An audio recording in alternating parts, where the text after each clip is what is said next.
ഭ്രമയുഗം, ഭൂതകാലം എന്നീ സിനിമകളുടെ ഡയറക്ടറായ നമ്മുടെ രാഹുൽ സദാശിവന്റെ അടുത്ത സിനിമയുടെ അപ്ഡേറ്റ് പുറത്തു വന്നിരിക്കുകയാണ് ഒഫീഷ്യലായിട്ട്.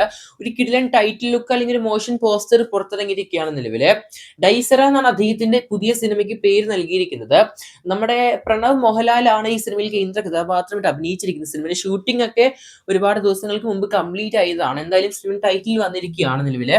കാത്തിരിക്കാൻ നമുക്ക് സിനിമയുടെ കൂടുതൽ അപ്ഡേറ്റുകൾക്കായിട്ട്. നിലവിൽ സിനിമയുടെ പാട്ട്, മ്യൂസിക് വർക്ക് ഒക്കെ ചെയ്യാൻ പോകുന്ന നമ്മുടെ ക്രിസ്റ്റോ സേവിയർ ആയിരിക്കും. ഭ്രമയുഗം ടെർബോ സിനിമയിലെ മ്യൂസിക് കമ്പോസറും കൂടിയാണ് അദ്ദേഹം. എന്തായാലും നല്ലൊരു മ്യൂസിക്കിന് വേണ്ടി കാത്തിരിക്കാം നമുക്ക് ഡൈസറ എന്ന് പറഞ്ഞ സിനിമയ്ക്ക്. എഡിറ്റർ നമ്മുടെ ഷെഫീഖ് ആയിരിക്കും. എന്തായാലും കാത്തിരിക്കാം നമുക്ക് ഡൈസറ എന്ന് പറഞ്ഞ മറ്റൊരു കിഡിലൻ ഹൊറർ സിനിമയ്ക്കായിട്ട്. അടുത്ത അപ്ഡേറ്റ് കാട്ടാളൻ എന്ന് പറഞ്ഞ സിനിമേന്റെയാണ്. നമ്മുടെ മാർക്കോ സിനിമയുടെ പ്രൊഡക്ഷൻ കമ്പനിയായ നമ്മുടെ ക്യൂബ് എന്റർടൈൻമെന്റ്സിന് നിർമ്മിക്കാൻ പോകുന്ന അടുത്ത പ്രൊജക്ട് ആണ് നമ്മുടെ കാട്ടാളൻ എന്ന് പറഞ്ഞ സിനിമ. ആന്നി വർഗീസ് പെപ്പാണ് സിനിമയിൽ കേന്ദ്ര കഥാപാത്രമായിട്ട് അഭിനയിക്കുന്നത്. ഇതൊരു കിഡിലൻ ആക്ഷൻ സിനിമ എന്നാണ് കേൾക്കാൻ സാധിക്കുന്നത്. നിലവിലെ സിനിമ ഡയറക്ടർ ആരാന്നും പ്രൊഡ്യൂസർ ആരാന്നും എന്നാണ് ആ ഒരു പുതിയൊരു പോസ്റ്ററിൽ കാണാൻ സാധിക്കുന്നത്.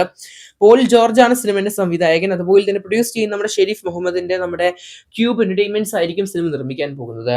അത് മാത്രമല്ല സിനിമ പാൻ ഇന്ത്യൻ ലെവൽ ഒരേ സമയത്ത് മലയാളം, തമിഴ്, ഹിന്ദി, കന്നഡ, തെലുങ്ക് ഒരുപാട് ഭാഷകളായിട്ട് സിനിമ ഡബ് ചെയ്ത തിയേറ്റർ റിലീസ് വരാൻ പ്ലാൻ ചെയ്യുന്നുണ്ട്. കാരണം സിനിമ ടൈറ്റിൽ പോസ്റ്ററിൽ കാണാൻ സാധിക്കുന്നുണ്ട് പല ഭാഷയിൽ വരുന്ന പോസ്റ്റേഴ്സ്. എന്തായാലും ആനക്കൊമ്പ് കാണുന്നുണ്ട്, പിന്നെ കിഡിലനായിട്ട് തോക്ക് കാണുന്നുണ്ട്. എന്തായാലും ഒരു പക്ക മാസ് ആക്ഷൻ സിനിമ ആയിരിക്കും. എന്തായാലും നല്ല ക്വാളിറ്റി പ്രൊഡക്ഷൻ കമ്പനിയാണ് ഈ ഒരു മാർക്കോ സിനിമയുടെ ഷെരീഫ് മുഹമ്മദിന്റെ ക്യൂബ് എന്റർടൈൻമെന്റ്സ്. അതുകൊണ്ട് നല്ല എക്സ്പെക്ടേഷൻസ് ഉണ്ട്. കാത്തിരിക്കാൻ നമുക്ക് ചിത്രത്തിന്റെ കൂടുതൽ അപ്ഡേറ്റുകൾക്കായിട്ട്.